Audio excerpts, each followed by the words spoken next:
Good evening बेटा। Good evening everyone.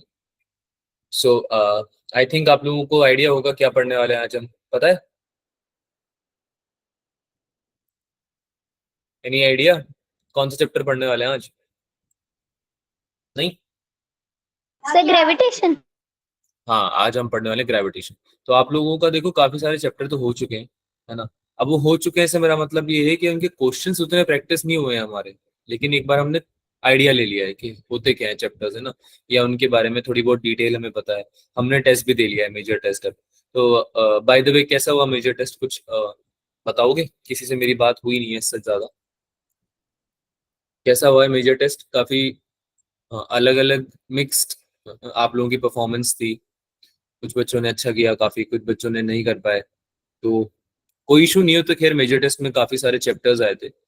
तो I hope कि नेक्स्ट वाले मेजर टेस्ट में आप लोग अच्छा परफॉर्म करोगे, क्योंकि अब थोड़ा सिलेबस बढ़ रहा है ना, तो आप लोगों को धीरे धीरे आइडिया लगने लगा है कि इतने सारे क्वेश्चन से बातें हैं, अलग अलग चैप्टर्स, तो उसको टैकल कैसे करना है, डील कैसे करना है उसके साथ में, है ना। तो थोड़ा थोड़ा आइडिया लग रहा है तुम लोगों को।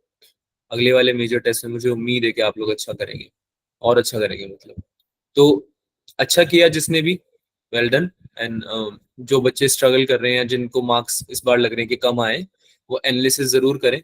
एक बार देखना कि कौन से चैप्टर्स हैं, कौन से ऐसे क्वेश्चंस हैं जो कि आप लोग नहीं कर पा रहे। ठीक है। तो जब एनालिसिस आप करते हो, अगर आपको मेरी हेल्प की जरूरत है, मुझसे बात करो। मुझे बताओ कि सर ये चैप्टर्स में सर ये प्रॉब्लम आ रही है ना। मैंने तुम्हें बता रखा है कि एक बार अगर तुम टॉपिक नोट करके रखोगे अभी, तो जब हमारा सिलेबस कंप्लीट हो जाएगा, 1-1.5 महीने में हो जाएगा हमारा syllabus complete, by the way, है ना। इन 1.5 मंथ्स अप्रोक्सीमेटली और सिलेबस पूरा 11-12 दोनों का मिला के कंप्लीट हो जाएगा। ठीक है। उसके बाद हम रिवीजन करेंगे। अब तुम लोग बोलोगे सर फिर से पढ़ा दो, फिर से पढ़ा देंगे। तुम लोग बोलोगे सर क्वेश्चन करा दो, तो क्वेश्चन करा देंगे, है ना। जो आप लोग बोलेंगे वो करेंगे आप। लेकिन उसके लिए आपको टॉपिक अपने अभी से तैयार करने पड़ेंगे कि कौन से टॉपिक्स ऐसे हैं जिनको मेरे को फिर से पढ़ना है ना, या फिर जिसपे मेरे को क्वेश्चन और करने हैं, मेरी प्रैक्टिस थोड़ी कम है इसमें, है ना। तो तुम लोग बताओगे वो, समझ रहे हो, यूनानिमसली कलेक्टिवली, तब हम कर पाएंगे। ठीक है। तो अभी तो फिलहाल हम ट्राई करते हैं कि सिलेबस कंप्लीट हो जाए टाइम से। So let's start with the class. Gravitation हम पढ़ने वाले हैं। Sharing my screen. आप लोग बताना आप लोगों को विजिबल या नहीं है स्क्रीन। आवाज तो आ रही है ना सबको मेरी? Yes sir. Yes yes sir. Sir. चलो ठीक है, बढ़िया बात है।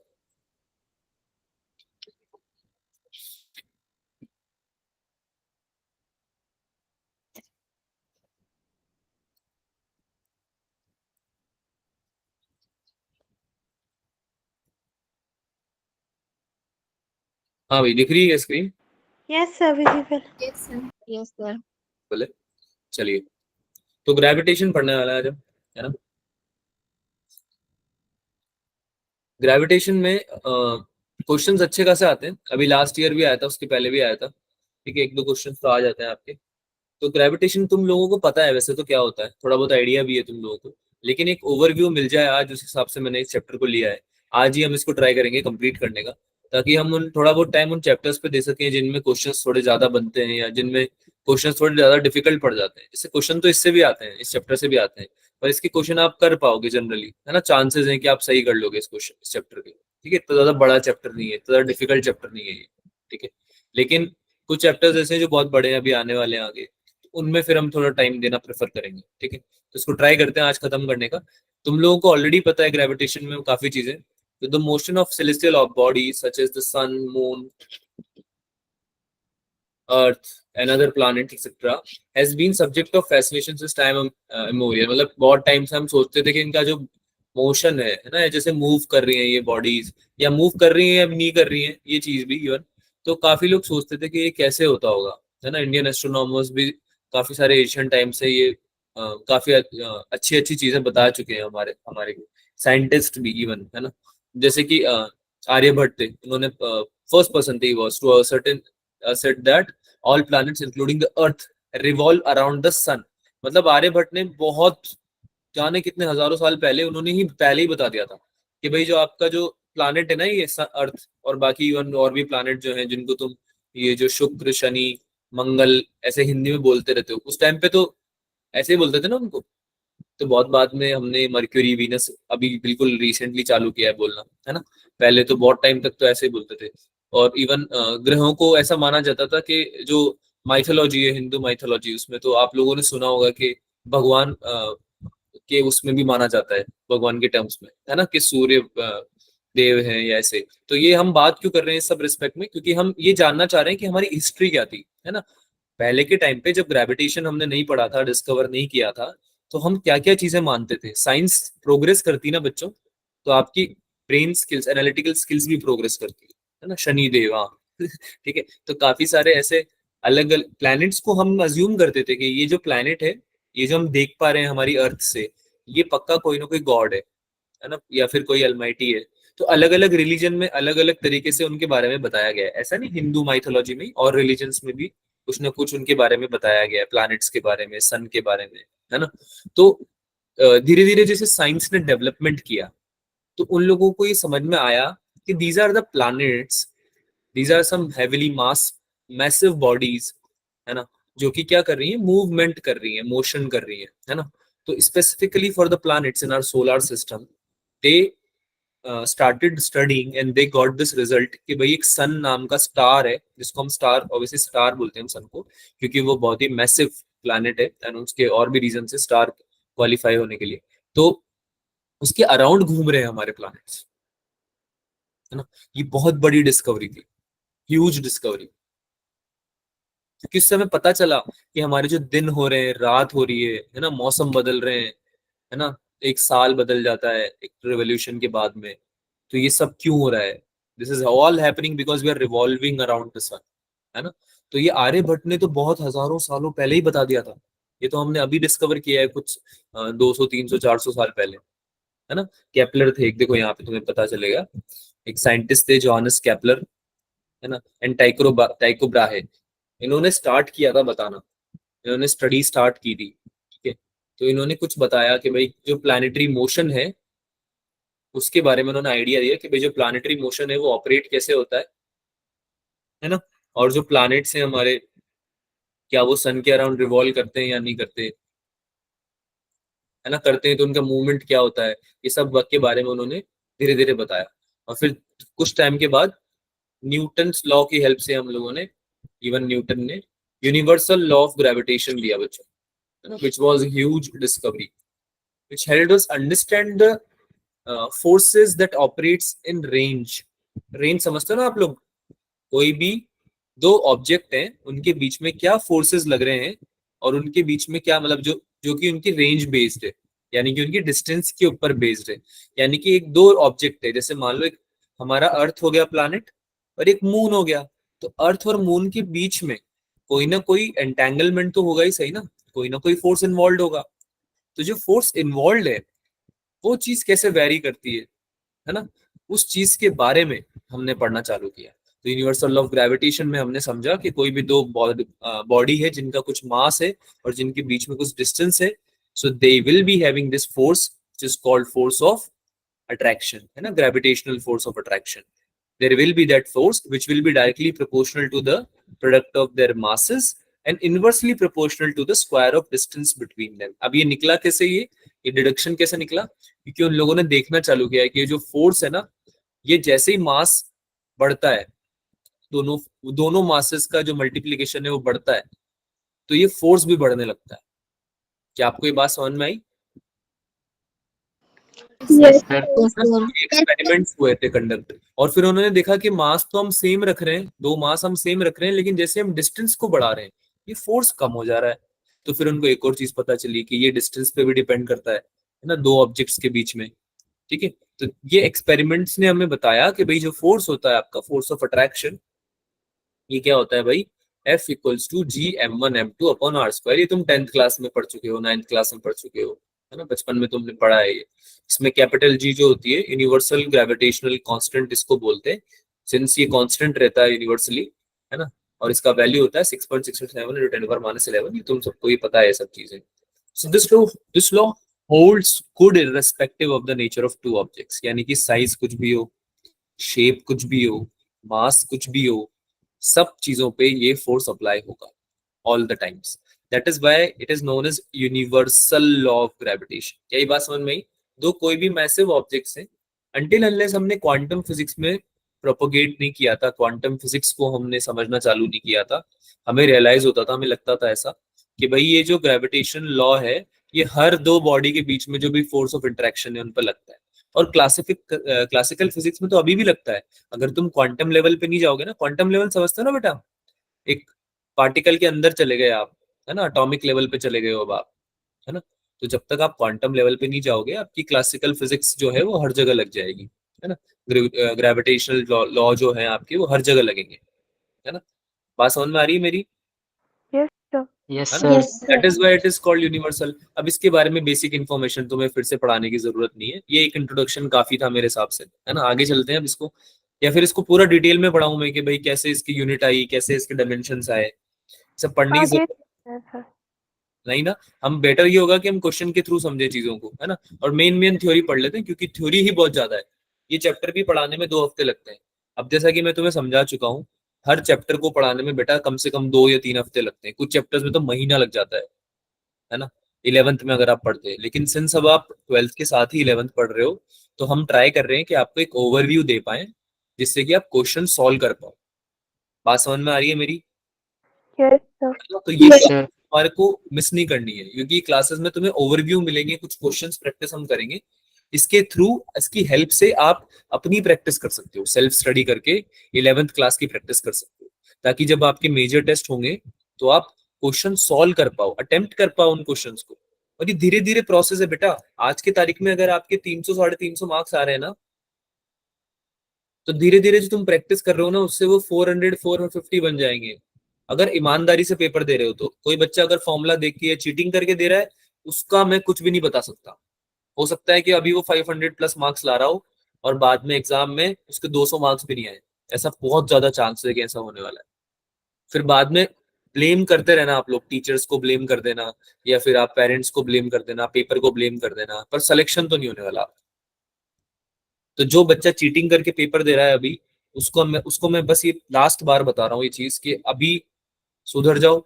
अभी इस चीज को समझ लो कि खुद के पर्सनल मेहनत से लाए हुए 300 मार्क्स भी चीटिंग करके लाए हुए 600 मार्क्स से बहुत ज्यादा बेटर है ना।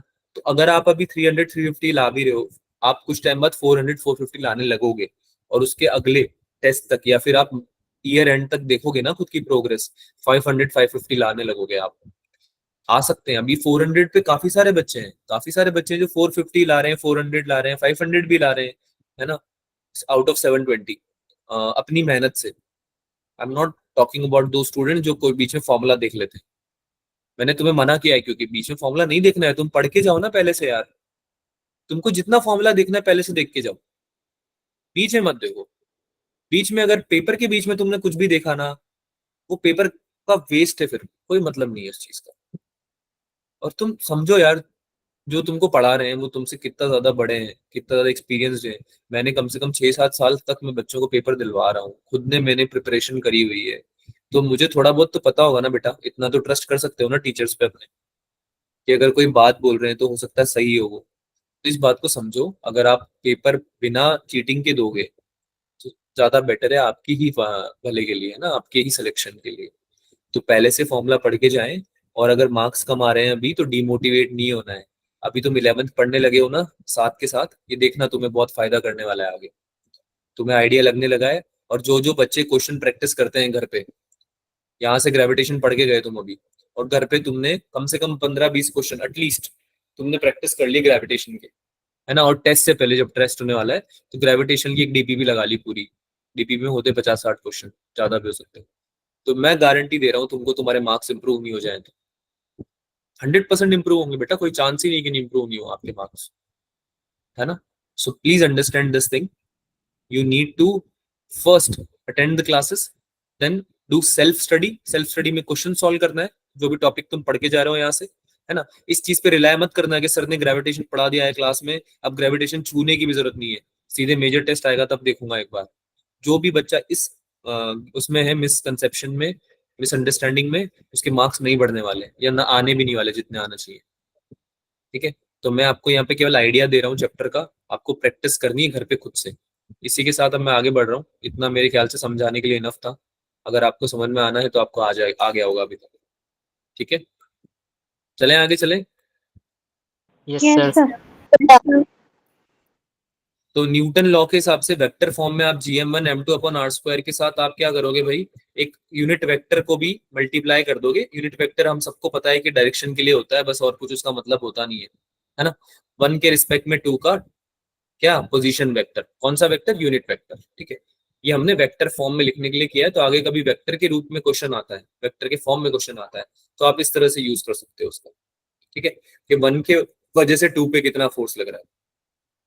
Force exerted by mass m1 exerted by mass m2 on mass m1 sorry by mass m2, है ना। और वाइस वर्सा डिपेंड करेगा, अगर आप 1 के ऊपर निकाल रहे हो तो आप r12 यूज करोगे, और आप 2 के ऊपर निकाल रहे हो तो आप r21 यूज करोगे। और इन दोनों के बीच में रिलेशन क्या होता है, r12 equals to minus of r21। बहुत ही ऑब्वियस सी बात है, क्योंकि अपोजिट डायरेक्शन में होंगे तो साइन क्या हो जाएगा, रिवर्स हो जाएगा। ठीक है, आगे चलते हैं। Gravitational force between two bodies form an action and reaction pair. हमेशा एक्शन और रिएक्शन पेयर बनेगा ग्रेविटेशनल फोर्स की वजह से दो बॉडीज के बीच में। ठीक है, जिसमें कि क्या होगा, forces will be equal in magnitude but opposite in direction. ये बात तो तुम लोगों को ऑलरेडी पता है, अभी हमने डिस्कस भी किया है ना। r12 will be equals to minus r2। Gravitational force is a central force, it acts along the line of joining the centers of interacting bodies.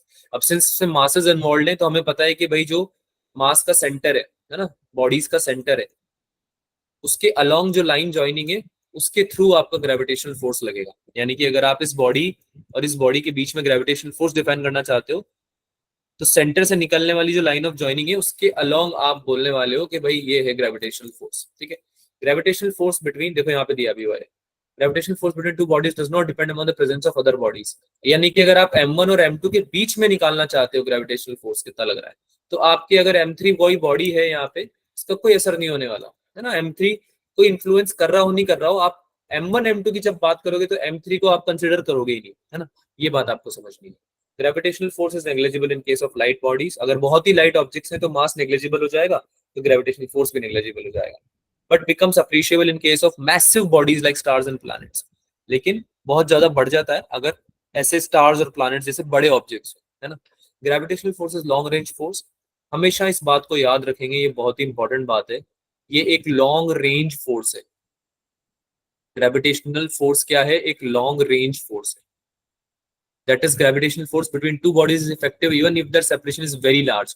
यानी कि अगर आप बात करते हो एक मून की और एक अर्थ की, तो ये बात आप लोगों को पता होगी कि इनके बीच की जो डिस्टेंस है वो ह्यूज है। पता है ना ये बात, यस सर। इन दोनों के Yes, बीच sir. की Yes, distance ऐसे नहीं 2-3 किलोमीटर है ना, बहुत ज्यादा है ना, काफी मैसिव डिस्टेंस है इन दोनों के बीच की। तभी भी क्या लगता है क्या ग्रेविटेशनल फोर्स इन दोनों के बीच में, लगता है यस ना सर। Gravitational force. तो ग्रेविटेशनल फोर्स क्या है, एक लॉन्ग रेंज फोर्स है ना। ग्रेविटेशन फोर्स बहुत लंबी रेंज तक लगता है। इसका मतलब ये नहीं कि एक यूनिवर्स के एक एंड से दूसरे एंड तक असर दिख रहा होगा, क्योंकि रेंज बढ़ेगी तो फिर कम हो जाएगा फोर्स, वो तो तुम्हें पता ही है ना। तो असर तो होता है लेकिन ऑब्वियसली रेंज के साथ में, डिस्टेंस के साथ में फोर्स कम होने लगता है ना। चलो भाई, देखो देखो देखो ना, जैसे यहाँ पे एग्जांपल है, gravitational force between the sun and the earth. Sun और अर्थ के बीच में कितना है, 10⁻27 न्यूटन का फोर्स लग रहा है। बहुत ज्यादा फोर्स है ये, समझ रहे हो तुम, 10⁻27 न्यूटन, है ना। जबकि उनके बीच की डिस्टेंस कितनी है, 1.5 into 10⁻7 kilometres. Lakhs of kilometre की डिस्टेंस है दोनों के बीच में, तब भी फोर्स कितना ज्यादा लग रहा है देखो, है ना। क्योंकि क्या है, मास बहुत ज्यादा है दोनों के बीच में, जो मास का मल्टीप्लीकेशन निकल के आने वाला है, मल्टीप्लीकेशन फैक्टर, वो बहुत ज्यादा आने वाला है। ठीक है, तो ये हम देख सकते हैं कि भाई लगता है दूर भी, लॉन्ग रेंज फोर्स है ये। चलो एक क्वेश्चन प्रैक्टिस करते हैं साथ में ही। एक रॉड है बेटा जिसका मास क्या है m, और उसकी लेंथ है l। तुमसे ये पूछा जा रहा है कि एक पॉइंट है, अगर कोई m मास का, स्मॉल m मास का, है ना, कोई पॉइंट है a डिस्टेंस दूर रॉड से, तो उस पर कितना ग्रेविटेशनल फोर्स एक्सर्ट करेगा। मतलब ये पाई मास m कितना ग्रेविटेशनल फोर्स एक्सर्ट करेगा इस रॉड पे, है ना। यानी कि फोर्स किस पे निकालना है, रॉड पे निकालना है। ठीक है, तो कैसे निकालेंगे भाई इसको। सबसे पहले तो हम मानते हैं कि अगर सिंस ये मास m है और a डिस्टेंस पे पूछा जा रहा है और पूरी रॉड पे पूछा जा रहा है, तो हम केवल a डिस्टेंस नहीं ले सकते हैं। क्या ये बात समझ में आ रही है सबको। Yes, Yes, sir. sir. Small m into capital M upon a square, ये लिख दोगे तो ये गलत होगा ना। Yes, sir. Yes, Yes, sir. ये केवल कहाँ पे फोर्स निकाल के देगा, रॉड के एक किनारे पे, एक एज पे निकाल के देगा, यहाँ पे इस पॉइंट पे, राइट। Yes, sir. और हमको पूरी रॉड पे चाहिए, पूरी रॉड पे निकालने के लिए आपको कंसिडर करना पड़ेगा हर एक छोटा सा एलिमेंट, फिर आप उस एलिमेंट को इंटीग्रेट करके निकाल सकते हो पूरे रॉड पे फोर्स। जब भी आपको एक पूरे डिस्ट्रीब्यूटिव मास होता है कहीं आपके पास, है ना, पूरा डिस्ट्रीब्यूशन होता है किसी चीज का, नॉट जस्ट मास, किसी भी चीज का, तो आपको ये बात पता होनी चाहिए कि आपको इंटीग्रेट करना पड़ेगा यहाँ पे। और इंटीग्रेट करने के लिए हमेशा एक एलिमेंट लिया जाता है, तो एलिमेंट यहाँ पे किस चीज का लेंगे हम, डीएफ फोर्स का एलिमेंट लेंगे, है ना, force on element in horizontal direction. Horizontal direction क्यों, क्योंकि लाइन ऑफ जॉइनिंग पे लगता है ना दोनों ऑब्जेक्ट के सेंटर का, है ना, दोनों ऑब्जेक्ट के सेंटर से लाइन ऑफ जॉइनिंग पे लगेगा फोर्स, तो तुमको पता है ये बात।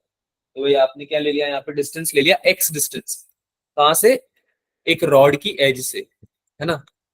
तो आपका एक्स डिस्टेंस पे एक छोटा डीएम एलिमेंट ले लिया आपने, डीएम मास का, जो कि क्या है, डीएक्स लेंथ का है ना। और उस पे फोर्स कितना लग रहा है भाई, डीएफ फोर्स लग रहा है। अब डीएफ फोर्स निकालने का फॉर्मूला तुम्हें पता है, वही F इक्वल्स टू होता है GM1 M2 upon R square,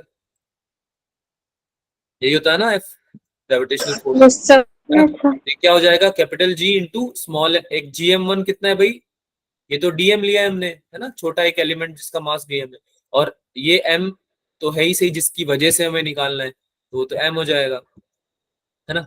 अच्छा, डिस्टेंस कितना है, M से लेकर इस डीएम एलिमेंट का डिस्टेंस कितना है भाई, ये तो हो गया X, और यहाँ से A डिस्टेंस पे है ही सही है M एलिमेंट, तो टोटल कितना हो गया, X प्लस A का होल स्क्वायर, Whole square. है ना। अच्छा, डीएम को आप क्या लिख सकते हो, mass per unit length multiply by dx.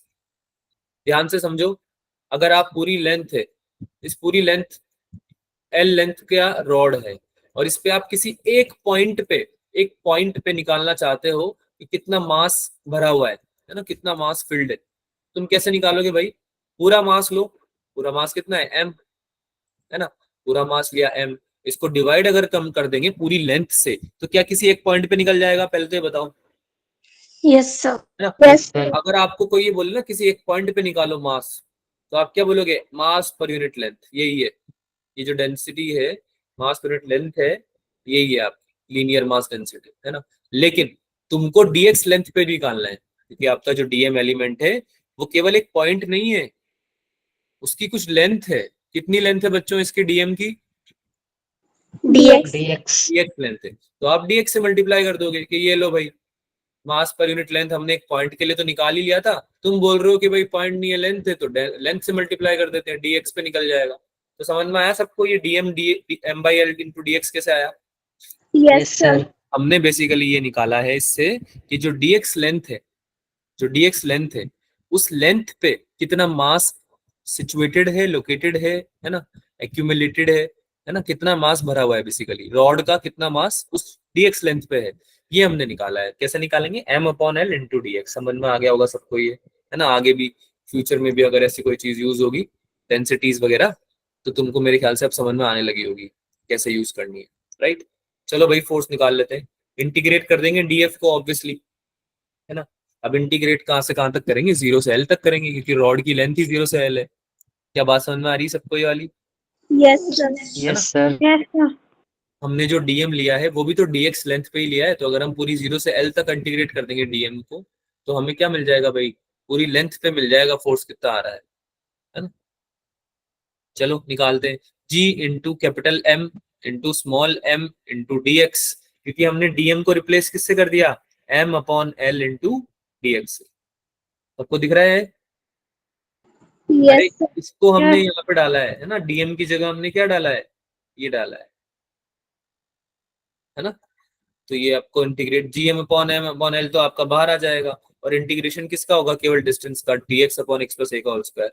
इसका इंटीग्रेशन होता है बेटा 1 upon L plus a minus, sorry plus 1 upon a, यानी कि लॉग में चला जाता है ये 1 अपॉन ln, है ना, 1 अपॉन ln करके होता है, ये L जो है लेंथ है, और ये हो जाएगा आपका 1 अपॉन x प्लस a का होल स्क्वायर का क्या हो जाएगा differentiation, integration minus 1 upon L plus a plus 1 upon a। ये बेसिक इंटीग्रेशन के फॉर्मूलाज हैं, ये पढ़ ला, थोड़ा बहुत मैंने बताया हुआ आपको पढ़ना है आपको, है ना। तो तो आपका आंसर आ जाएगा gm into m upon n plus a into a। ये आंसर है इस क्वेश्चन का, ठीक है। लेकिन तरीका समझ में आया सबको? Yes, sir. आगे Yes, चलें। sir. ग्रेविटेशनल फील्ड समझते हैं भाई। The space surrounding the body with in which it is gravitational force of attraction is experienced by the body is called gravitational field. एक स्पेस, जैसे कि हम याद हो उसमें पढ़ा था ना इलेक्ट्रोस्टैटिक्स में, इलेक्ट्रिक फील्ड के बारे में, है ना, मैग्नेटिक फील्ड के बारे में, मैग्नेटिज्म में पढ़ा था।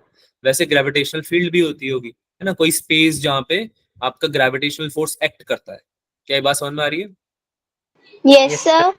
जितनी भी रेंज है, जितनी भी स्पेस है जिसमें कि ग्रेविटेशनल फोर्स लग जाएगा तुम्हारा, ऑब्वियसली जिस मास की वजह से तुम बात कर रहे हो उसकी वजह से डिफाइन होगी, तो उस पॉइंट, उस स्पेस को तुम क्या बोलोगे? एक फील्ड बोलोगे, इसका नाम हो gravitational field. It is very similar to electric field in fact, क्योंकि इलेक्ट्रिक फील्ड भी तो रेंज बाउंड होती है ना, रेंज पे डिपेंड कर जाती है ना। रेंज फोर्स होता है ना, इलेक्ट्रोस्टैटिक फोर्स भी, है ना, हमने पढ़ा भी हुआ है कि ग्रेविटेशनल फोर्स और इलेक्ट्रोस्टैटिक फोर्स दोनों रेंज बाउंड फोर्स होते हैं, लॉन्ग रेंज फोर्स होते हैं। तो हम उस पे बेसिकली क्या है कि सेम काफी सारे फॉर्मूले सिमिलर भी दिखते हैं हमें, एक जैसे फॉर्मूले दिख जाते हैं। अरे याद करो ना, इलेक्ट्रोस्टैटिक फोर्स कैसे निकालते थे? k Yes, into sir. q1 q2 upon r square। Yes, sir. Similar ही तो फोर्स है यहाँ पे। ग्रेविटेशनल फोर्स क्या लग रहा है? g into m1 m2 upon r square। Yes, sir. Yes, sir. Yes, sir. बस k को रिप्लेस कर दो g से, है ना, और m को रिप्लेस कर दिया q से, यही बनता था उसमें। Intensity of gravitational field defined as the force expend by unit mass placed at the point. तो भाई इंटेंसिटी कैसे डिफाइन करेगी? एक पॉइंट m मास ले लो, यूनिट मास ले लो, और उसके ऊपर फोर्स निकाल लो, तो F अपॉन m आपका क्या आ जाएगा? Electric field intensity, sorry gravitational field intensity, है ना। न्यूटन पर केजी से इसको डिफाइन करते हैं, ये सबको याद रखना है। Force intensity of gravitational field due two point mass, एक पॉइंट मास की वजह से कितना आएगा वो हम निकाल चुके हैं। कैसे निकालेंगे भाई? फोर्स की में, या इस फॉर्मूले में फोर्स की जगह क्या रख दोगे? g into M into M not upon R square. ये एम नॉट क्या है बेटा? यूनिट मास, यूनिट मास के लिए निकाल रहे हैं ना हम, है ना। Yes, sir. टेस्ट मास, बिल्कुल टेस्ट मास ले लिया एक एम नॉट। टेस्ट मास का जो वो होता है मास बिल्कुल नेग्लिजिबल होता है, बहुत कम होता है, तो इसको आप डिफाइन कर दोगे G M into M not upon R square से, M upon M nought, F upon M nought sorry, ये आपका हो जाएगा इलेक्ट्रिक ग्रेविटेशनल फील्ड इंटेंसिटी, अभी जो इस फॉर्मूले से हमने यहाँ पे डिफाइन किया था। तो आपका E का फॉर्मूला बन जाएगा G M upon R square. ये बात समझ में आई कैसे आया है फॉर्मूला? Yes, sir. है ना, बेसिकली तुमने m से डिवाइड कर दिया, जिस पॉइंट मास के लिए तुमको निकालना था फील्ड इंटेंसिटी, उससे तुमने डिवाइड कर दिया, यही फॉर्मूला भी था क्योंकि। ठीक है, आगे चलते हैं, इसकी डायमेंशन वगैरह याद कर लेना। ग्रेविटेशनल पोटेंशियल के बारे में समझते हैं। तो पोटेंशियल क्या होता है किसी भी पॉइंट पे, जैसे हमने इलेक्ट्रोस्टैटिक्स में पढ़ा था वैसे यहाँ पे भी सेम तरीके से डिफाइन है। Gravitational potential at a point in gravitational field of a body is defined as the amount of work done by an external agent in bringing a body of unit mass from infinity to that point। याद करो electrostatic में same definition थी क्या? Yes, sir. है ना, कितना तुम्हें work करना पड़ेगा एज एन एक्सटर्नल एजेंट। अगर तुम एक्सटर्नल एजेंट हो मान लो, तो तुम कितना वर्क तुम्हें करना पड़ेगा एक बॉडी को इन्फिनिटी से किसी पॉइंट तक लाने में, है ना। और वो बॉडी का क्या है? Unit mass. पहले हम क्या बात करते थे यूनिट मास की जगह? Unit charge. Unit Charge. charge, test charge. हाँ, टेस्ट चार्ज को या यूनिट चार्ज को किसी इन्फिनिटी से अगर किसी पॉइंट पे ला रहे हो आप, तो उसमें कितना वर्क डन लग रहा है, वो इलेक्ट्रोस्टैटिक पोटेंशियल होता था। यहाँ पे आप यूनिट मास को लेके आ रहे हो, तो आप यहाँ पे ग्रेविटेशनल पोटेंशियल ले रहे हो, इजी है ना। और स्लोली लेके आना, ग्रेजुअली। स्लोली क्यों लाना है? क्या कि काइनेटिक एनर्जी में चेंज ना आए, क्योंकि अगर काइनेटिक एनर्जी में चेंज आएगा तो उसमें क्या हो जाएगा भाई? वर्क डन एक्स्ट्रा बढ़ जाएगा आपका, है ना। Work done equals to change in kinetic energy होता है ना। Yes, sir. Yes, sir. तो फिर पोटेंशियल डिफाइन नहीं कर पाओगे तुम, क्योंकि ग्रेविटेशन जो वर्क डन है वो कुछ एक्स्ट्रा ऐड हो जाएगा, जबकि हमको केवल वो वाला वर्क डन काउंट करना है जिसको कि जो कि हम यूज कर रहे हैं इन्फिनिटी से एक पॉइंट तक लाने में। ठीक है, ग्रेजुअली ला रहे हैं ना, केवल पोटेंशियल एनर्जी चेंज होनी चाहिए उसकी, काइनेटिक एनर्जी नहीं। बात समझ में आ रही सबको? Yes, sir. है ना। sir. Gravitational potential is a very similar to electric potential, electrostatics हम पढ़ चुके हैं। ग्रेविटेशनल पोटेंशियल कैसे डिफाइन करेंगे भाई मास के लिए? सेम इसी तरीके से, एक यूनिट मास ले लिया, है ना, उसको डिस्प्लेस कर दिया through a distance dr towards mass m, और वर्क डन निकाल लिया। उसपे वर्क डन का फॉर्मूला सबको पता है, F डॉट dr होता है, Yes, sir. dw equals to F dot dr। ठीक है, F, क्योंकि अरे यार वर्क डन होता ही ये था ना, फोर्स इनटू डिस्प्लेसमेंट, यही तो पढ़ा था बचपन में। Yes, sir. है ना। तो Yes, वही sir. तो डिस्प्लेसमेंट कितना हुआ है यहाँ पे, dr हुआ है, तो मैंने dr लिख दिया, dr कुछ अलग थोड़ी लिखा है मैंने, है ना। तो भाई क्या हो जाएगा, ये f का वैल्यू सबको पता था, f का वैल्यू Yes, सबको पता था, gm upon r square into dr, work done हो जाएगा। क्योंकि सिंस मेरा यूनिट मास है, सिंस मेरा यूनिट मास है, तो जो m1 m2 की जगह में m2 में तो 1 आ जाएगा ना। अरे बात समझ में आ रही है, m1 हो गया m और m2 कितना हो गया 1, yes, sir. है ना। तो ये फॉर्मूला बन गया। Total work done in displacing the particle from infinity two point पे कितना हो जाएगा भाई, इंटीग्रेट कर दो, है ना। एक छोटे से डिस्टेंस पे अगर तुम हिला रहे हो इसको, dr पे डिस्प्लेस कर रहे हो, तो तुमने dr यूज किया था। लेकिन अगर पूरा आपको वर्क डन ही निकालना है इन्फिनिटी से लाने के लिए, तो इन्फिनिटी से r तक ला रहे हो आप इसको, तो क्या हो जाएगा, ये इंटीग्रेट हो जाएगा कहां से कहां तक, इन्फिनिटी से r R. तक, R. है ना। अगर इन्फिनिटी रखोगे तो 1/∞ 0 हो जाता है, Yes, sir. राइट। और जब r रखोगे तो r आ ही जाएगा, तो आंसर कितना आ जाएगा, potential equals to gm upon r, और माइनस साइन तो हम लगाते ही हैं, पता ही है आप सब लोगों को। वैसे तो यहाँ पे इंटीग्रेशन की वजह से आ रहा है ये, रियलाइज हो रहा है ये बात आपको, इंटीग्रेशन की वजह से आ रहा है ये, है ना। Yes. एक बार जब तुम इन्फिनिटी रखोगे, एक बार r रखोगे, तो माइनस लगाओगे ना बीच में, तो उसकी वजह से आ रहा है, ठीक है। Unit of the unit of gravitational potential is joule पर किलोग्राम, ये याद रखना। और इसका डायमेंशनल फॉर्मूला क्या होता है, m0 या L2T-2, L2T-2 ये होता है इसका डायमेंशनल फॉर्मूला, और माइनस gm अपॉन r इसका क्या होता है, फॉर्मूला होता है, ठीक है। भाई कोई डाउट है इसमें क्या, इसमें कोई डाउट है? No, No, sir. no, sir. no sir चलो एक क्वेश्चन कर दो फिर, पोटेंशियल निकाल दो पॉइंट P पे, एक डिस्टेंस पे है एक पॉइंट P, एक रिंग से, यूनिफॉर्म रिंग जिसका मास m है ना। तो आपको क्या निकालना है बच्चों, पोटेंशियल निकालना है, P पे निकाल दो।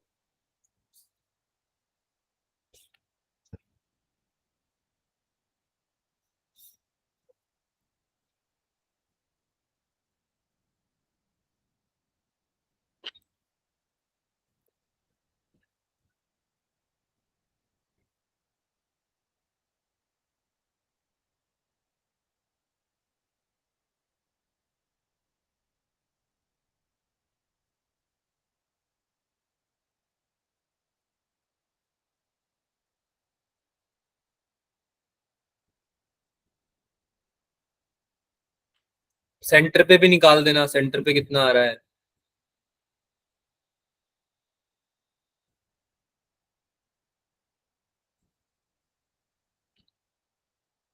नहीं निकल रहा क्या बेटा?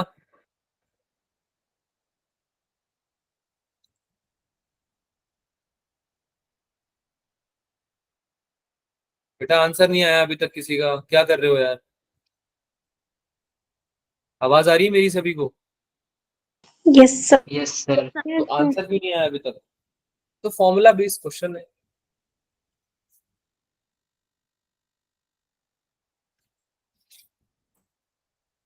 करें, सोल्व करें। Yes, sir. अब देखो वैसे तो फॉर्मूला इसका जो बनना चाहिए वो बनना चाहिए gm अपॉन डिस्टेंस, डिस्टेंस कितनी है, √r² प्लस x², है ना, P पॉइंट पे। वैसे तो फॉर्मूला ये होना चाहिए, बात समझ में आ रही है। लेकिन तुमको ये बात आएगी कैसे समझ में, क्योंकि तुम ऐसा समझ रहे हो ना कि मास तो m है रिंग का, लेकिन हम तो किसी पॉइंट से निकालना सीख रहे थे अभी तक, है ना। तो बेटा इसको ऐसे समझो ना कि ये जो पॉइंट है तुम्हारा P पॉइंट, इससे हर, इस पूरे मास वाला जो रिंग है, इससे हर पॉइंट पे जहां पे ये मिल रहा है उस पे कोई मास मान लो ना, जैसे कि यहाँ पे तुमने m1 मान लिया, इस पॉइंट पे तुमने m2 मान लिया, यहाँ पे कहीं m3 मान लिया, ऐसे चलता जाएगा, है ना। इन्फिनिट मास की तुमने लेंथ मान ली, और ये सब जो m1 m2 प्लस m3 है, ये जो सारे मासेस हैं, ये टोटल समेशन होके कितना दे देंगे बेटा, ऐड होके कितना दे देंगे, टोटल मास दे देंगे रिंग का, m Yes, sir. है ना। तो अगर तुम m1 की वजह से निकालना चाहते हो तो कितना आ जाएगा, minus g into m1 upon distance. अरे डिस्टेंस ही तो होता है उस पॉइंट का, उस yes पॉइंट sir दो पॉइंट के बीच का Yes, distance sir. कितना आ रहा है यहाँ पे बताओ, R square, √r² plus x square. √r² plus x², यही आ रहा है Yes, yes sir. sir Yes, sir. Plus, फिर से minus g m2 upon √r² plus x², ये तो हर पॉइंट पे सेम ही रहेगा डिस्टेंस तो। अरे बात Yes, समझ sir. में आ रही है, रिंग है, उसके सेंटर से अगर डिस्टेंस तुम्हारी x है और उसका रेडियस अगर r है, तो तुम इस रिंग के सरकमफेरेंस पे कोई भी पॉइंट उठा लो, यहाँ उठा लो, यहाँ उठा लो, ये सारे पॉइंट तो इससे डिस्टेंस जो बनाएंगे वो यही बनाएंगे, under root R square plus X square. कोई डाउट इसमें? No, No, sir. sir. ठीक है, No, sir. उसको जब आप ऐड करोगे ये क्या बन जाएगा, माइनस जी m1 प्लस m2 प्लस ऐसे सो ऑन, है ना, upon under root R square plus X square. तो कितना आंसर आ गया ये, minus G M upon under root R square plus X square. सही बात है? Yes, Yes, sir. sir. अगर कोई Yes, पूछे sir. कि सेंटर पे बताओ, सेंटर पे जानना है हमें तो पोटेंशियल कितना आएगा रिंग के, तो क्या करोगे, एक्स को 0 कर दोगे, कितना हो सर जाएगा? एक्स को, सर आर को 0 करेंगे कि एक्स को? एक्स को, आर रेडियस है, रेडियस 0 हो जाएगी, अगर रेडियस ही 0 हो जाएगी तो तुम्हारा सर्कल रहेगा ही क्या, रिंग रहेगी क्या फिर? Yes. बेटा एक्स वो डिस्टेंस है जिस डिस्टेंस पे आप, जिस पॉइंट पे आप निकालना चाह रहे हो पोटेंशियल। एक्स कौन सा डिस्टेंस है? Oh, तो yes, सेंटर से sir. पी।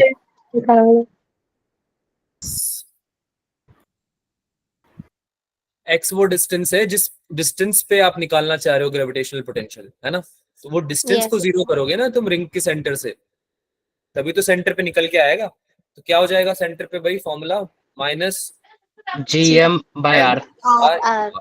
है ना, आर स्क्वायर नहीं सॉरी आर, है ना, समझ में आया सबको ये? Yes, sir. Yes, Yes. sir. 8 में क्वेश्चन आया हुआ है तुम्हारे, उसको सॉल्व कर दो। दो बॉडीज है मास m और 9m की, उनका डिस्टेंस है r, उन दोनों के बीच का डिस्टेंस है r।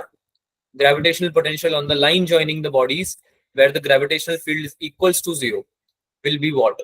यानी कि तुम्हें क्या बताना है, तुम्हें ग्रेविटेशनल पोटेंशियल बताना है उस लाइन जॉइनिंग पे जहां पे तुम्हारा ग्रेविटेशनल फील्ड इक्वल्स टू 0 हो जाए।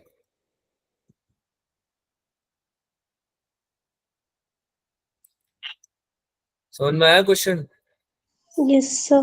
एक पॉइंट लो, उस पॉइंट को न्यूट्रल पॉइंट बोल दो, यानी कि 0 ग्रेविटेशनल फील्ड लग रही है उस पॉइंट पे, है ना, और उस पॉइंट पे तुम्हें पोटेंशियल निकालना है।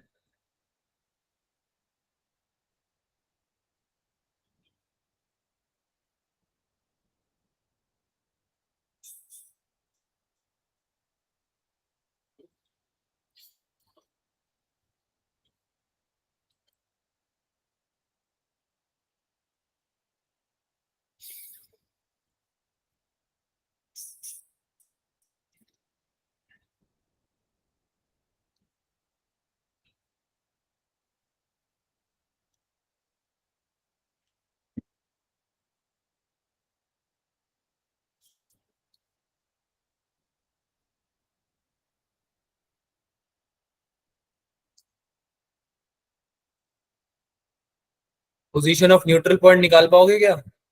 मुश्किल है।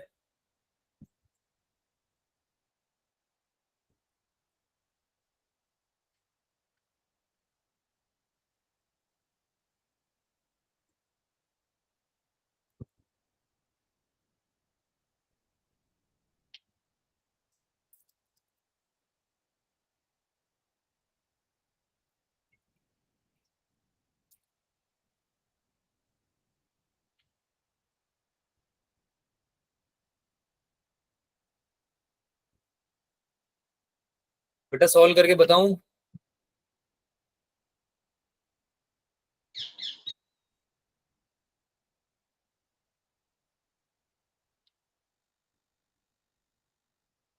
अरे हाँ ना तो बोलो यार, कुछ तो बोलो, कुछ भी नहीं बोलोगे क्या? आवाज आ रही है मेरी? हाँ डिस्कस, कुछ तो लिखो, डिस्कस लिख दो, या बोल दो कि सर आंसर आ रहा है, रुक जाओ थोड़ा वेट करो बताते हैं। नहीं, ठीक है, डिस्कस ही कर लेते हैं, डिस्कस बोल रहे हो ना, Yes. है ना, ठीक, Yes, sir. Discuss कर दो. ठीक है बेटा कर। तो देखो ध्यान से समझो, एक बॉडी है तुम्हारी m मास की और एक बॉडी है तुम्हारी 9m मास की। तुमको क्या बोल रहा है कि एक ऐसा पॉइंट पे तुमको पोटेंशियल बताना है जहां पे तुम्हारा क्या हो जाए भाई, ग्रेविटेशनल फील्ड 0 हो जाए, Yes, sir. Yes, sir. है ना। तो अगर तुम इस m मास, इस पॉइंट पे, इस मास को जैसे a बोल दो मान, तो इस a डिस्टेंस, a पॉइंट पे सॉरी, तुम मान लेते हो x डिस्टेंस इस m मास से, और टोटल डिस्टेंस कितनी है तुम्हारी? टोटल डिस्टेंस कुछ भी ले लो, आर दे रखी है ना, यहाँ तो क्वेश्चन में तो आर दे रखी है। अरे क्वेश्चन में कितनी दे रखी है total distance between the particle? R. R. R. ये कितना हो जाएगा? आर माइनस एक्स हो जाएगा क्या ये? Yes, sir. Sir. है ना? तुमको बोल रहा है कि क्या जीरो होनी चाहिए इस पॉइंट पे? Net Electric Gravitational. or gravitational field. Gravitational field. ठीक है, तो कैसे हो जाएगा भाई? कैसे सॉल्व करेंगे? इलेक्ट्रिक फील्ड या ग्रेविटेशनल फील्ड जीरो कर देते हैं। ग्रेविटेशनल फील्ड इस पॉइंट ए पे क्या कर देते हैं? जीरो कर देते हैं। तो यानी कि इस पॉइंट पे जितनी इधर से लग रही है एम मास की वजह से, उतनी उधर से लगनी चाहिए 9m मास की वजह से। यही होगा ना? Sir. है ना? Yes, तो sir. gm upon X square, मेरे साथ में बोलना, gm upon X square equals to कितना हो जाएगा? g इंटू 9m अपॉन r माइनस एक्स का होल स्क्वायर। समझ में आया? Yes, sir. Yes, sir. Yes, sir. Easy है यार ये तो। नहीं Sir. आ गया ना समझ में? तो g और m तो कट जाएंगे, g और m कट जाएंगे। ये कितना आ जाएगा तुम्हारा? r माइनस एक्स का whole square upon X square equals to 9।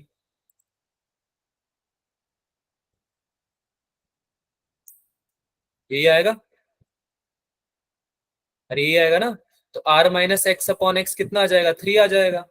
Under root ले लिया ना पूरा। अरे बात समझ में आई? Yes, sir. Yes, sir. मेरा x कितना आ गया इससे? मेरा x कितना आ गया? r/4 कितना आया? R. अरे नहीं समझ में आया? No, sir. नहीं आया? क्या बात कर रहे हो बेटा? ये Sir, 3, वो हाँ, Last step नहीं आया इसमें. r sir, माइनस वो वाला X upon X equals to 3, ये नहीं आया। ये हो जाएगा r minus X equals to 3x। ये हो जाएगा r इक्वल्स टू 4x। कितना हो जाएगा x? r R by by क्या समझ में नहीं आया इसमें? आ गया. आ गया सर समझ। पक्का? sir. यस सर पक्का। बोलो। सर जहाँ पे ग्रेविटेशनल फील्ड जीरो हो जाएगा वहाँ पे दोनों मासेस का वो सेम हो जाएगा। और ग्रेविटेशनल फील्ड जीरो कैसे होगा किसी पॉइंट पे? तुम सोचो ना, कोई भी पॉइंट है उस पर नेट फोर्स जीरो कब होता है? जब दोनों फोर्स सेम होते हैं। फोर्स सेम भी होते हैं और अपोजिट भी होते हैं।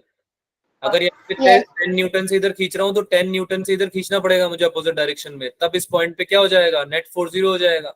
है ना? तो Yes, फोर्स sir. भी तो होता है। ये जो m मास है इधर से कुछ अट्रैक्ट कर रहा होगा इधर, है ना? और ये जो 9m मास है वो इधर से अट्रैक्ट कर रहा होगा इधर।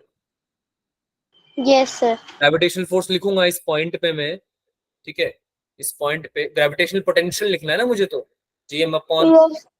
जी एम इंटू, अगर ए पॉइंट पे कोई टेस्ट मास मान लेता हूं मैं m इक्वल टू 1, है ना? तो फिर उस पॉइंट पे ग्रेविटेशनल क्या लिख रहा हूं मैं? फील्ड जीरो करने के लिए टोटल लिख रहा हूँ ग्रेविटेशनल फील्ड, है ना? ग्रेविटेशनल फोर्स लिख रहा हूँ। तो उस पॉइंट पे कितना लग रहा है?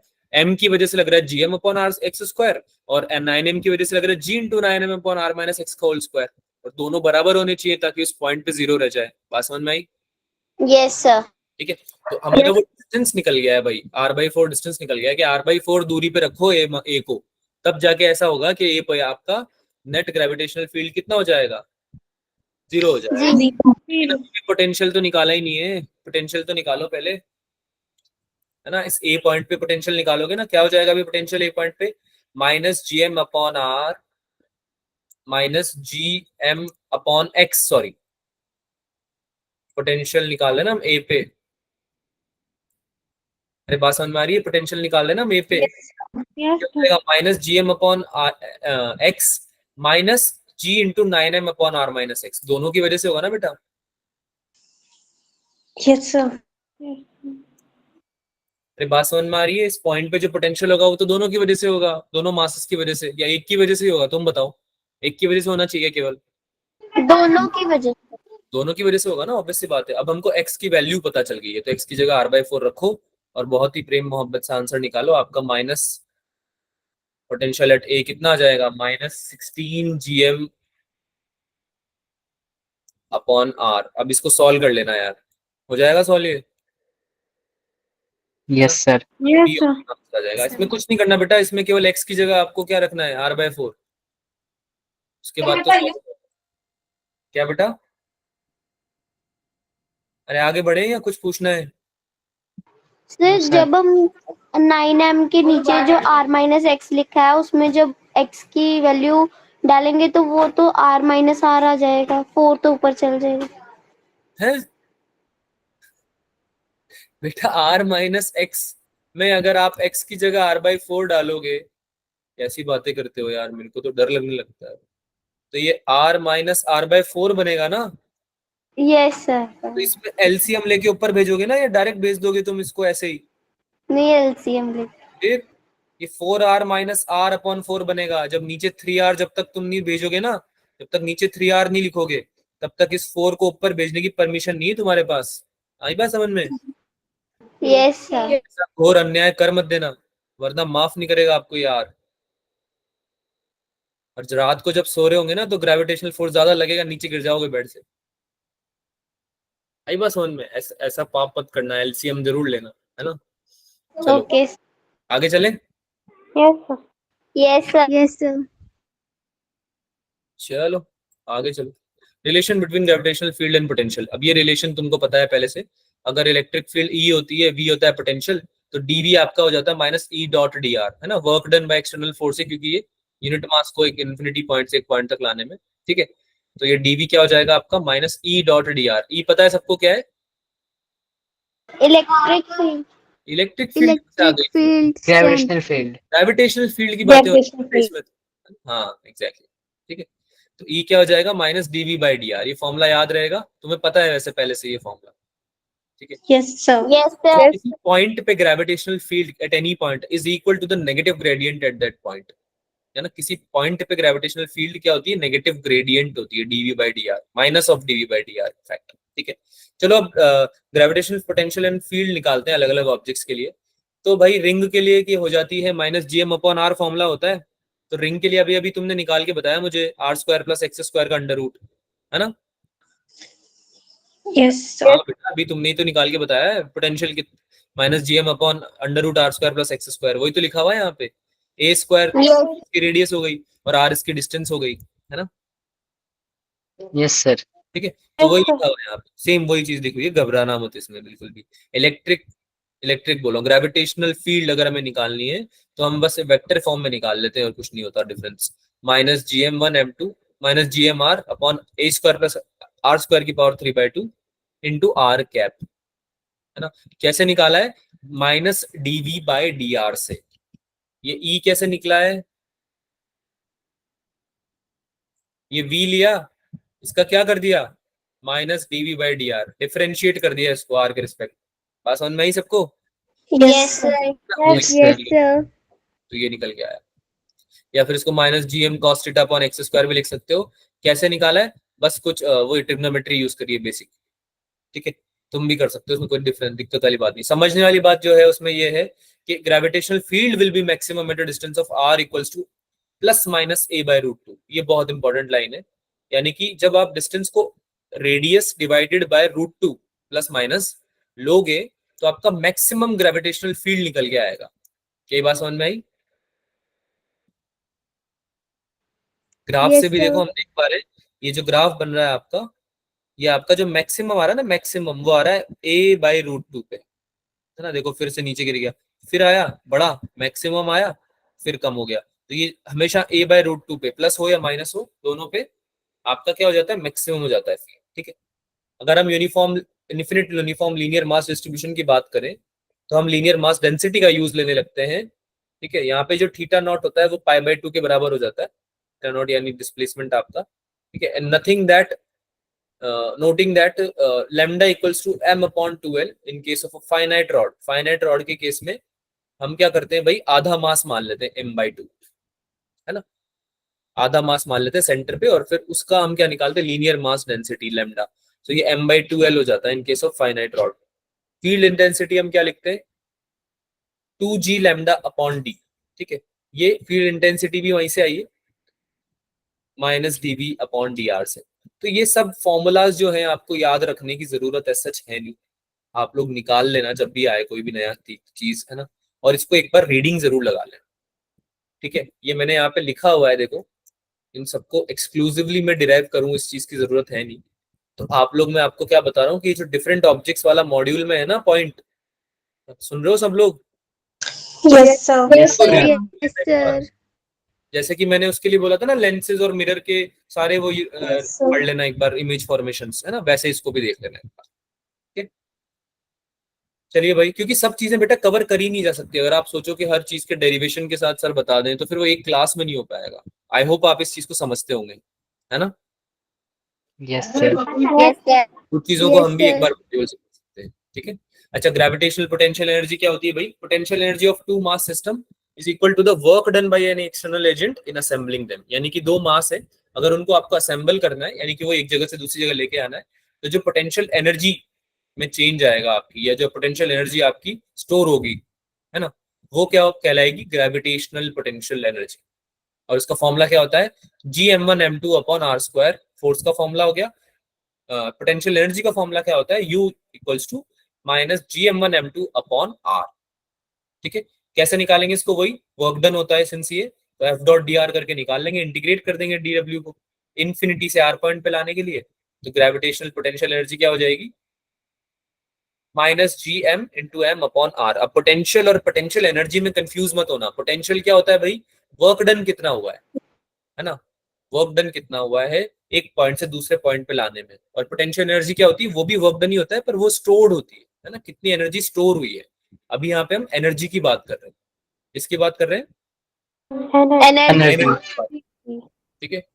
Work done by external agent in assembling them while their initial separation was infinity.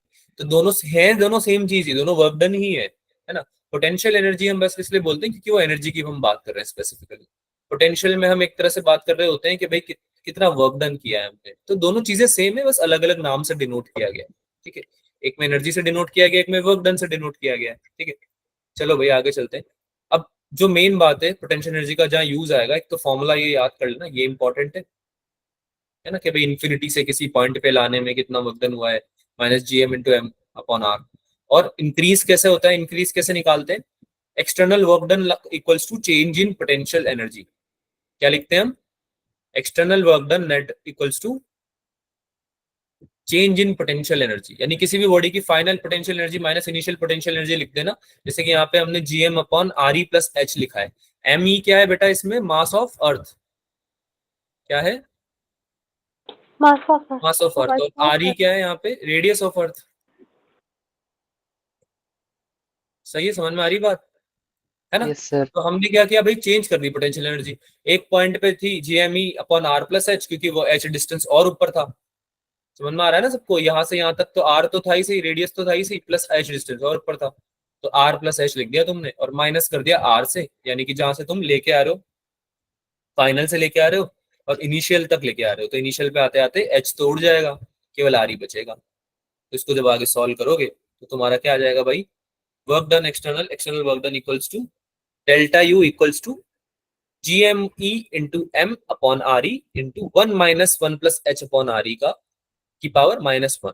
ठीक है, अब इसमें तुम बायनोमियल थ्योरम लगा सकते हो, सिंस तुम्हारा एच आर ई से बहुत छोटा है। ये पता है ना ये बात कि एक अर्थ का रेडियस होता है आर ई, अगर तो जब तुम ये फॉर्मूला लगाते हो तो ये जो एच होता है बहुत ही छोटी डिस्टेंस पे होता है, ये हार्डली, है ना। मान लो तुम्हारी हाइट होगी एच, तुम्हारी हाइट अर्थ की रेडियस के मुकाबले तो कितनी कम है बेटा? बहुत कम है ना। Yes, sir. इवन आप कहीं ऊपर Yes, sir. जाओगे, एटमॉस्फेयर, स्ट्रेटोस्फेयर, टोपोस्फेयर को भी क्रॉस कर दोगे तो भी कितनी सी डिस्टेंस है वो, है ना। अर्थ की रेडियस तो कितनी है? कितनी है अर्थ की radius? 6.4 6.4 into 10 raised to power 6. 6400, है ना, किलोमीटर्स। Yes. Yes, sir. क्या हो गया बेटा? क्या हो गया? चीजें भूलने लगे हैं क्या हम? No, sir. 6400 कैलकुलेशन के लिए लेते हैं ना, एक्चुअली तो उतनी भी नहीं होती, एक्चुअली तो 6371 होती है। ठीक है, 6371 बोलते हैं कुछ लोग, 6378.1 बोलते हैं, है ना। लेकिन आप लोगों, अपन लोगों को इतने दिक्कत नहीं है, डिस्कशन करने की जरूरत नहीं, क्योंकि अपन कैलकुलेशन हम लोग जो लेते हैं वो 6400 किलोमीटर लेके कर लेते हैं। ठीक है, तो हम लोग 6371 हो, 6378.1 हो, कुछ भी हो, कोई फर्क नहीं पड़ता हमें, तो अभी तो नहीं पड़ रहा मतलब। ठीक है, चलो भाई आगे चले। तो हम यहाँ पे h को re से बहुत छोटा मान रहे हैं और इस अप्रोक्सीमेशन की हेल्प से हम फॉर्मूला जो निकालते हैं बेटा वो बनता है m into G M E upon R E square into H. और सिंस ये आपका small g acceleration due to gravity का भी फॉर्मूला बन जाता है, तो ये क्या बन जाता है आपका mgh। External work done will be equal to mgh, यानी पोटेंशियल एनर्जी में चेंज कितना आया mgh के बराबर, वर्क डन के बराबर। हम वर्क डन भी ये लिखते हैं ना ग्रेविटेशनल की, ग्रेविटेशनल फोर्स की वजह से कितना वर्क डन आया भाई, तो आप क्या बोलते हो mgh आया सर, ऐसे बोलते हो ना। Yes, sir. तो यहाँ से डिराइव हुआ है वो।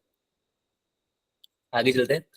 अब जी की, स्मॉल जी की वैल्यू समझते हैं। ये तुमको फॉर्मूला तो सबको पता है, इसका फॉर्मूला क्या होता है पता है ना, gm अपॉन आर स्क्वायर होता है। Yes sir. इसमें जो m होता है वो मास ऑफ अर्थ होता है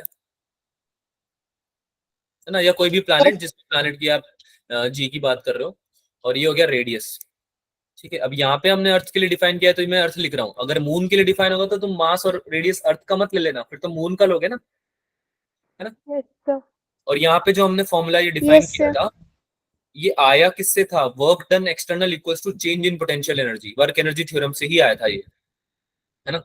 तो इसी फॉर्मूले से हमने आगे क्या किया, वही h बहुत छोटा है अगर रेडियस से, तो आपका क्या बन जाएगा gh। gh क्या है आपका, h हाइट पे अगर तुम अर्थ या कोई प्लैनेट ले लेते हो, उसकी सरफेस से h हाइट पे अगर आपको क्या निकालना है बेटा, एक्सेलरेशन ड्यू टू ग्रेविटी निकालनी है अगर, तो कैसे निकालोगे, gm अपॉन आर स्क्वायर। लेकिन अब आर स्क्वायर में r नहीं रहेगा, अब आर स्क्वायर में क्या हो जाएगा, r प्लस एच। क्या आ जाएगा बेटा, R plus H.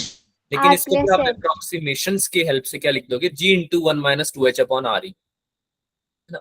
बहुत छोटा अगर डिस्टेंस है h तो इतना कोई डिफरेंस नहीं होता, वो ऑलमोस्ट सेम ही रहती है ना। ग्रेविटी में चेंज आता है, एक्सेलरेशन ड्यू टू ग्रेविटी में, लेकिन बहुत कम चेंज आता है। तो ये जो डिक्रीज हुई है, पहली बात तो डिक्रीज होगी क्योंकि डिनोमिनेटर बढ़ा है ना, ये देखो डिनोमिनेटर बढ़ा है ना। अरे डिनोमिनेटर बढ़ता है तो ओवरऑल क्वांटिटी तो डिक्रीज होती है ना बेटा, Yes, यस sir. सर। है ना। तो तुम्हारा जो जी में डिक्रीज आया उसको कैसे निकालेंगे, g माइनस जी एच से, है ना, या फिर कैसे फॉर्मूला हो जाएगा इसका, g minus G H upon G into 100 अगर परसेंटेज डिक्रीज निकालना है। तो ये फॉर्मूला याद रखना, कई बार आपको decrease in the acceleration due to gravity दे दिया जाएगा, या आपको ये बोला जाएगा कि भाई an object is located at a height of 100 metre above the surface, ऐसा बोल दिया जाएगा। तुमको बोलेंगे अगले क्वेश्चन में, if the radius of earth is 6400 kilometre, find the decrease in percentage of acceleration due to gravity at this point. तो सीधे फॉर्मूला लगाना 2h upon R E into 100, इससे तुम्हारा आंसर निकल जाएगा डायरेक्ट। बात समझ में आई सबको, Yes, sir. Yes, sir. Yes, और sir. यहीं से आया, ये कहीं और से नहीं आया, अभी जो हमने फॉर्मूला डिराइव किया वहां से। अच्छा, डेप्थ का इफेक्ट भी होता है ना, अगर ग्रेविटेशनल पुल हो और बेसिकली सरफेस पे वेट के बराबर, तो आप क्या लिखते हो, G M G equals to, M G क्या हो गया आपका, वेट, वेट वेट बराबर हो गया, है ना, इक्वल्स टू क्या हो जाएगा, force of attraction, gravitational force of attraction, है ना। तो gm1 m2 upon R square हो गया, m अगर मास है तो। लेकिन अगर ये किसी डेप्थ में चला जाता है, मान लो डेप्थ में, मतलब अगर ये r डिस्टेंस से कम हो जाता है, तो आपका जो डिस्टेंस बचता है सेंटर से वो अब r ही नहीं बचा, r ही माइनस d हो गया। जैसे h हाइट ऊपर लेके गए थे ना, वैसे d डेप्थ अंदर लेके आ गए। तो इससे डिफरेंस क्या होगा ये समझते हैं। यहाँ पे हम मास ऑफ अर्थ को क्या लिख रहे हैं बेटा, 4/3 pi are cube into rho. रो क्या है, डेंसिटी। अरे डेंसिटी क्या होता है, मास पर यूनिट वॉल्यूम होता है ना। Yes sir. मास को क्या लिख Yes, सकते हैं, sir. डेंसिटी इंटू वॉल्यूम लिख सकते हैं। Yes sir. यही तो लिखा है Yes, मैंने, sir. मास ऑफ अर्थ को मैंने ये लिख दिया 4/3 pi R square into density. Density किसकी, अर्थ की। तो भाई density into M upon R E square हो गया। तो ये फॉर्मूला तुम्हारा जी का तो निकल गया। अब तुमको डेप्थ को भी अगर लेना है, कंसिडर करना है, तो तुम आर ई की जगह क्या लिख दोगे अब, आर ई माइनस डी। बात समझ में आई सबको, यस सर। तुम्हारा नया Yes, फॉर्मूला sir. बन जाएगा। अब देखो इसमें कोई ज्यादा डिफरेंस है नहीं, ना कोई दिक्कत की बात है। बस इसमें होता क्या है कि कई बार ऐसा बोलते हैं, अगर इस at the centre of earth पे निकालो तो डी की जगह आर ई लिख देना, तो तुम्हारा फॉर्मूला बन जाएगा G into 1 minus R E upon R E. ये ऑलमोस्ट जीरो बन जाता है। तो इसलिए बोलते हैं कि सेंटर पे एक्सेलरेशन ड्यू टू ग्रेविटी कितना होता है, 0। जीरो 0. और वेट भी कितना होता है बॉडी का सेंटर पे, 0। जीरो। 0. कोई अर्थ के सेंटर पे पहुंच जाए तो उसको वेटलेसनेस फील होगा, बिल्कुल जीरो वेट होगा उसका। वेट क्या होता है? फीलिंग ही तो होती है कि ग्रेविटी आपको किसी फोर्स से अपनी तरफ खींच रही होगी, है ना, अट्रैक्ट कर रही होगी, ये फीलिंग ही तो होती है gravity. Yes, sir. Yes, sir. Weight भी तो यही होता है, force applied by the gravitational pull, right, force applied by the gravity. तो जीरो हो जाएगा अगर सेंटर पे पहुंच जाओगे तुम, बस ये समझ लो, है ना, हमने प्रूव किया है मैथमेटिकली। एस्केप स्पीड लास्ट चीज पढ़ लेते हैं भाई, उसके ऊपर जो कुछ क्वेश्चन है ये आप कर लेना। Minimum speed requires to send a body out the gravity, यानी किसी बॉडी को अगर तुम्हें अर्थ से बाहर भेजना है ना, जैसे तुमने देखे होंगे रॉकेट वगैरह चलते हैं, मिसाइल वगैरह चलती है, तो उनको तुम एक एक्सेलरेशन Yes, देते हो भाई, किसी एक एक्सेलरेशन देते हैं इस बॉडी को ताकि ये इतनी स्पीड पकड़ ले कि ये अर्थ को एस्केप कर दे, ठीक है। तो तुमको वो निकालनी है अर्थ की एस्केप वेलोसिटी। कैसे निकालेंगे भाई? Half mv² plus m0 into minus gm/re, यानी कि हम इसमें क्या करेंगे, initial kinetic energy, conservation of energy लगाएंगे, initial kinetic energy plus initial potential energy equals to final kinetic energy plus final potential energy. Initial kinetic energy तो half mv² हो गई, v वेलोसिटी से अगर भेजा है ना तुमने इसको एस्केप वेलोसिटी से, यस सर।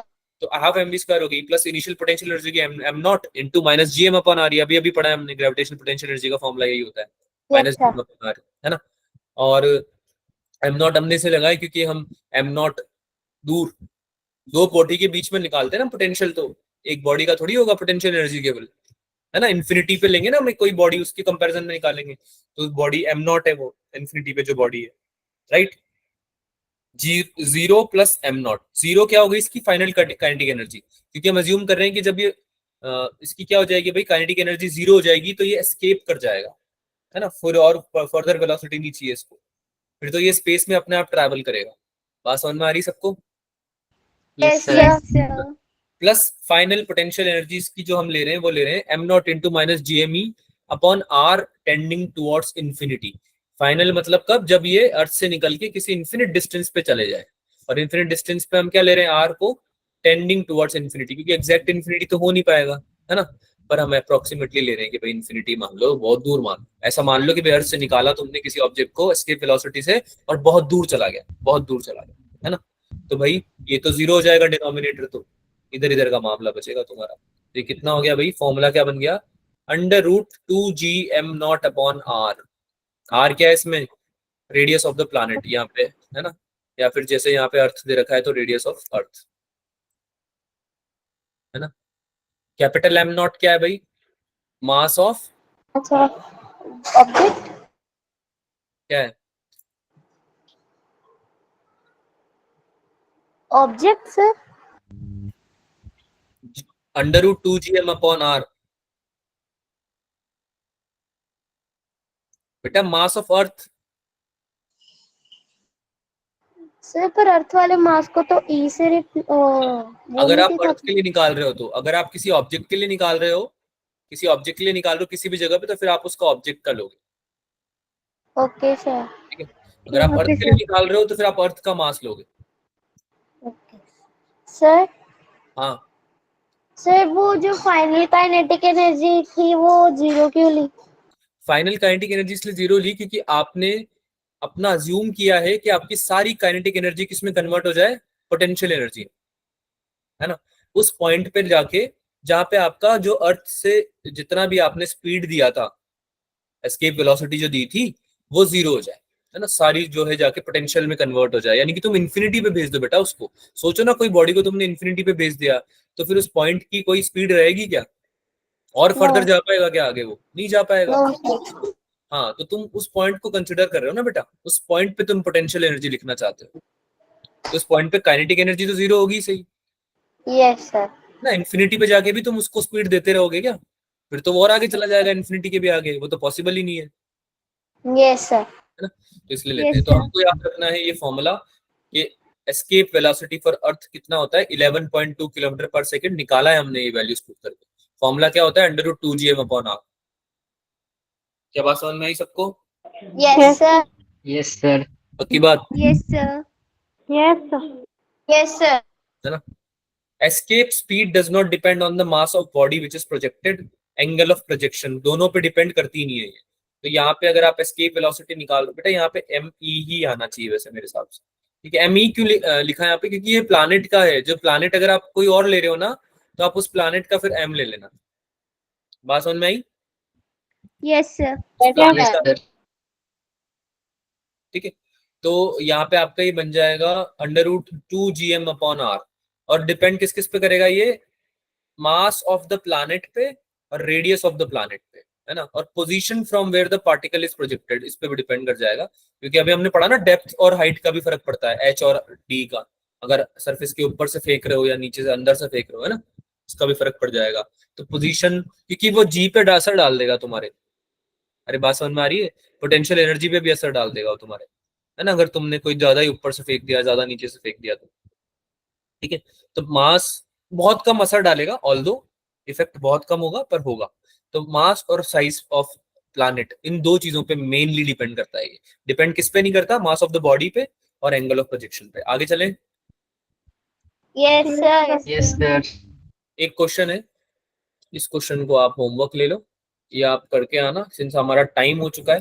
केपलर्स लॉ तुमने सबने पढ़ लिए थे, फिर भी अगली क्लास में हो सकता है मैं इसको ले लूं। ठीक है, इसको मैं एक बार आपको एक्सप्लेन भी कर दूंगा। Kepler second law, third law पढ़ लेना, अगर समझ में आ जाते हैं नोट्स में आपको प्रोवाइड कर रहा हूँ, रीड लगा लेना।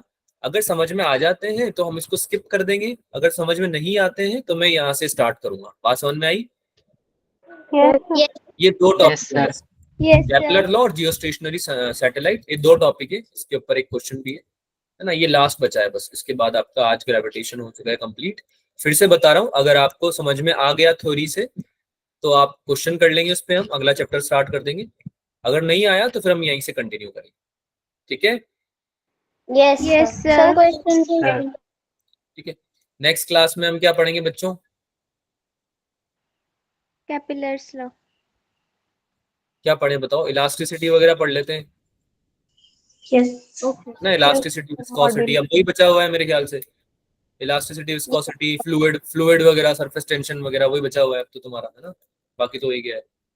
तो इलास्टिसिटी, Yes, sir. विस्कोसिटी पढ़ लेते हैं। ठीक है, होमवर्क के लिए आपको डीपीपी वगैरह शेयर की जाएगी ग्रेविटेशन की, डीपीपी कर लेना। प्रीवियस ईयर क्वेश्चन भी मैं शेयर कर दूंगा, एंड मॉड्यूल भी मैं शेयर कर दूंगा, उससे भी आप क्वेश्चन कर सकते हो। मॉड्यूल से जो पढ़ने के लिए बोला है वो तो करना ही सही, ये तो मस्ट है होमवर्क। रीड जो बोला है ना करने को, रीड, वो तो करना ही सही। उसके अलावा जो क्वेश्चन है उसके लिए मैं सोर्स बता रहा हूँ, डीपीपी, पीवाईक्यूज, मॉड्यूल, ये तीनों से आप क्वेश्चन सॉल्व कर सकते हैं। ठीक है भाई, Yes, sir. चलो, कोई डाउट है आज की क्लास में क्या? No, sir. Okay, then I'll see you in the next class. You can leave the class now. Bye bye, goodbye. Thank Bye, you, bye, sir. sir.